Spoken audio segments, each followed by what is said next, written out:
ये है कि कोई सच बोल रहा है या झूठ कैसे पता लगाएं।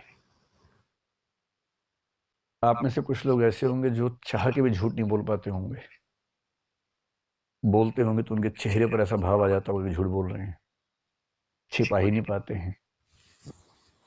ऐसे लोगों के बारे में एक बहुत प्रसिद्ध कवि हरिवंश राय बच्चन, आपने नाम सुना होगा, अमिताभ जी के पिताजी और अभिषेक बच्चन के दादाजी।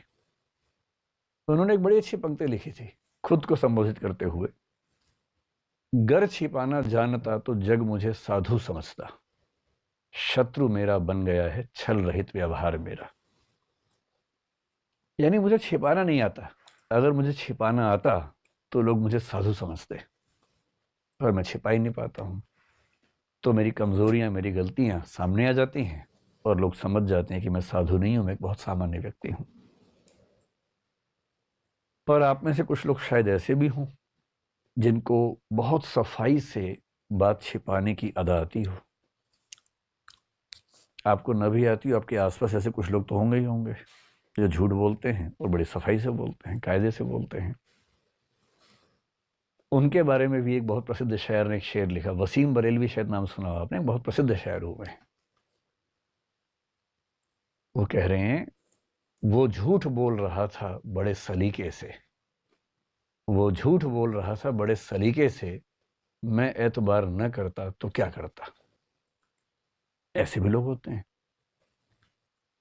अब दिक्कत यह है कि हम जिस सोशल सेटिंग में हैं, जिस समाज में हैं, जिन संबंधों में हैं, हमारे बहुत सारे फैसले इस बात पे टिके होते हैं कि हमसे जो व्यक्ति बात कर रहा है वो सच बोल रहा है कि झूठ बोल रहा है।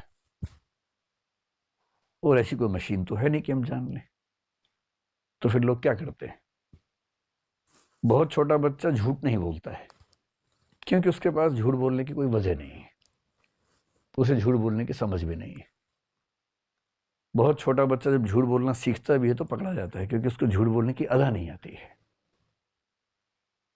सूरदास के काव्य में एक बड़ा अच्छा प्रसंग है जिसको यूं समझिए कि कृष्ण जी ने मक्खन खा लिया है, उनकी माँ को पता लगा कि मक्खन गायब हो गया है। माँ ने बच्चे से पूछा, बेटा मक्खन गायब हो गया, तुमने तो नहीं लिया? कृष्ण जी के मुंह पे मक्खन लगा हुआ है, चेहरे पे, नाक पे, सब जगह लगा हुआ है, और बड़ी मासूमियत से कह रहे हैं, नहीं मम्मी मुझे तो नहीं पता मक्खन कहाँ चला गया। अच्छा, मम्मी भी बहुत खुश हो रही है उस अदा पे, उस बचपन को देख के, कह रही है, बेटा तुमने तो नहीं लिया होगा, मैं जानती हूँ। कृष्ण ने कहा कि मम्मी मैंने तो नहीं खाया, पता नहीं किसने खा लिया। तो मम्मी कह रही है कि बेटा मैं जानती हूँ तुम तो खा ही नहीं सकते हो, तुम तो बहुत ही अच्छे बच्चे हो, चलो हम मिलकर ढूंढ दें किसने खाया, कहाँ चोरी हो गया। वो दोनों ढूंढ रहे हैं। अब बच्चा नहीं समझ पा रहा है कि बच्चे की चोरी पकड़ी जा चुकी है, क्योंकि बच्चों को झूठ बोलना नहीं आता है। सीखते हैं समय के साथ साथ, हम सब ने सीखा है, आपने भी सीख लिया हुआ, लेकिन बहुत छोटे बच्चों को नहीं आता है। बोलते हैं क्योंकि बच्चों के पास अपने डिफेंस का एक ही मैकेनिज्म है, झूठ बोलना। जब उनको लगता है कि फंस जाएंगे, जब उनको लगता है कि पिटाई हो जाएगी, तो झूठ बोलना एक डिफेंस मैकेनिज्म है। वो झूठ बोलते हैं, पकड़े जाते हैं, फिर पिटते हैं। फिर दो पिटाइयां होती हैं, एक तो गलत काम की, एक झूठ बोलने की भी होती है अलग से। धीरे धीरे बच्चे अभ्यस्त हो जाते हैं कि झूठ ऐसे बोलना है कि पकड़ा ना जाए। और फिर वो जब थोड़े मैच्योर होते हैं, किशोरावस्था में आते हैं, वहां तक आ जाते, झूठ ठीक से बोलने लगते हैं। किशोरावस्था में उनकी उम्र में ऐसी चीजें होती हैं, फिजिकल चेंजेस होते हैं, उनका पर्सपेक्टिव चेंज होने लगता है। पेरेंट्स उनको दोस्त कम दुश्मन ज्यादा नजर आने लगते हैं, झूठ बोलने की वजहें बढ़ जाती हैं। अपना गैंग होता है, उस गैंग में सारी बातें होती हैं, कितना बताएं। तो जरूरत पड़ने पर, अगर पेरेंट्स बहुत अच्छे हैं तो झूठ की जरूरत नहीं, टीचर्स बहुत अच्छे हैं तो झूठ की जरूरत नहीं पड़ती है। और अगर टीचर्स और पेरेंट्स उतने समझदार ना हो तो बच्चों के पास एक ही रास्ता बचता है कि झूठ बोल के अपने आप को बचाएं, अपने रास्ते निकालें। अब पेरेंट्स बड़े खुंदक में रहते हैं, वो जानना चाह रहे हैं कहाँ गया था, किससे बात कर रहा था। बच्चा नहीं बताएगा। पेरेंट्स उसका फोन चेक करेंगे तो बच्चे ने नाम ही कुछ और सेव कर रखा है। चेक कर लीजिए, कितना भी चेक कर लीजिए। बात हो रही थी भारती से, नाम लिखा भारत, अब कितना आप कर लेंगे, कितना चेक कर लेंगे। ऑफिस लिखा हुआ है, ऑफिस बॉस, आप कितना चेक करेंगे। बच्चों के पास उपाय है इस चीज का। तो दुनिया के हर समाज में पेरेंट्स के सामने, टीचर्स के सामने, राज्य के सामने चुनौती ये रही है कि सच कैसे जाने। तो इसके उपाय कई तरह के, कुछ इमोशनल उपाय हैं, जैसे पेरेंट्स करते हैं, दोस्त करते हैं। खा मेरी कसम, एक तो ये उपाय है।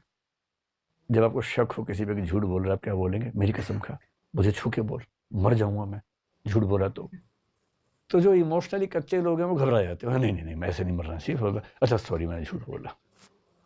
पर ये भी 2-4 बार चलता है, उसके बाद वो व्यक्ति मजबूत हो जाता है, तो उसको पता है मरता मरता कोई है नहीं, बिना बात के मरता हर बार मैं ही हूँ।